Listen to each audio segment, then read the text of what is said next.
Hi friends, Arun Vijay హీరోగా నటించిన రెట్టతల cinema ఈ మధ్య రిలీజ్ అయింది. ఈ సినిమా ఎలా ఉందో చూద్దాం. కాళీ చిన్నప్పటి నుంచి ఆంత్రే అనే అమ్మాయిని ఇష్టపడుతూ ఉంటాడు. వీళ్ళిద్దరు అనాథులు. అయితే ఆంత్రేకి కాళీ కంటే డబ్బే ఇష్టం. అలాంటి సమయంలో ఓసారి పాండిచేరిలో కాళీలాగే ఉన్న ఉపేంద్ర అనే కిరాయి హంతకుడు కాళీకి కనబడతాడు. ఆంధ్రేని సర్ప్రైజ్ చేద్దామని ఆంధ్రే దగ్గరికి ఉపేంద్రని పంపిస్తాడు. అయితే ఉపేంద్ర డబ్బుని చూసిన ఆంధ్రే ఉపేంద్రని చంపేయమని కాళీకి సలహా ఇస్తుంది. కాళీ ఉపేంద్రని చంపేస్తాడు. చంపిన తర్వాతే తెలుస్తుంది ఉపేంద్ర ఫ్లాష్ బ్యాక్. ఉపేంద్ర చేసిన హత్యలకి ఉపేంద్ర జైల్లో అనుభవించాల్సిన శిక్ష కూడా రెడీగా ఉందని.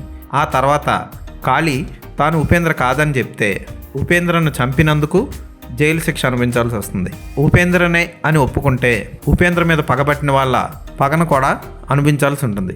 ఇలాంటి సమయంలో కాళీ ఏ డెసిషన్ తీసుకున్నాడు, ఆంధ్రే ఏం చేసింది, ఉపేంద్ర లవర్ వచ్చి ఏం చేసింది అన్నది సినిమా చూసి తెలుసుకోవాలి. దర్శకుడు సినిమాని స్టైలిష్గా తీశాడు. స్లోగా ఉన్న అక్కడక్కడ స్టైల్గానే సాగుతుంది. ఇంట్రెస్టింగ్ ట్విస్టులతోనే సాగుతుంది. అయితే క్లైమాక్స్ ముగించిన తీరు మాత్రం అంత గొప్పగా అనిపించదు. ఈ సినిమాలో చాలా పాత్రలు తెలుగు, తమిళ్, కన్నడం, మలయాళం కూడా మాట్లాడుతూ ఉంటాయి. అలాంటి యాక్టర్స్నే కూడా తీసుకున్నారు. హీరోయిన్ తానియా రవిచంద్రన్ కన్నడ, విలన్ తెలుగు మాట్లాడుతూ ఉంటాడు, వచ్చిరాని తెలుగు. అతన్ని మలయాళం నుంచి తీసుకొచ్చారు. ఇక జాన్ విజయ్ ఆడాల పిచ్చున్న పోలీస్ ఆఫీసర్ పాత్రలో ఎప్పటిలాగే ఓవర్ యాక్షన్ చేస్తూనే బాగానే చేశాడు. అరుణ్ విజయ్ కాళీ, ఉపేంద్ర పాత్రలో బాగా చేశాడు. కానీ ఉపేంద్ర పాత్ర చాలా చిన్నది, తక్కువ నిడివి ఉంటుంది. సిద్ధి దాని ఆంధ్రే పాత్రలో డబ్బు పిచ్చున్న అమ్మాయిగా బాగానే చేసింది. క్లైమాక్స్ని సరిగ్గా తీయలేకపోయాడు దర్శకుడు. అప్పటి వరకు హీరో చతుర్థ వంశ యోధుడు, బ్యాంకాక్లో ఎంతమందిని చంపేశాడు, ఓజీలో పవన్ కళ్యాణ్ అన్నట్టు బిల్డప్ ఇస్తారు క్లైమాక్స్లో. కానీ హీరో కూడా హీరోయిన్ దగ్గరికి వచ్చి ఏదో చిన్నప్పటి లవర్ కదా అని ఓ సొంగ కార్ చేసుకుంటూ ఉంటాడు. అలాగే ఎవరినైతే హీరో చంపాడో వాడి పిల్లం వచ్చి వాడికి లిఫ్ట్ ఇస్తే తెలియకుండా కార్ ఎక్కి వెళ్తాడు. ఇలాంటి పిచ్చి పిచ్చి సీన్లు రాసుకోవడం వల్ల సినిమాలో సీరియస్నెస్ తగ్గింది.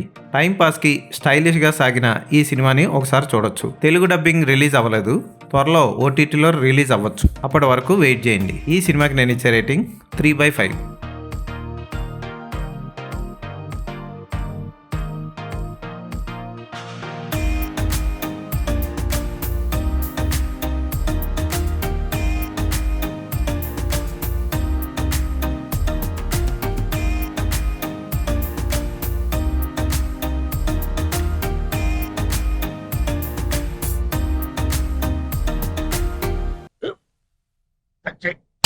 మన స్కూల్ బెంచ్ లాగా ఎంత గట్టిగా ఉందోరా.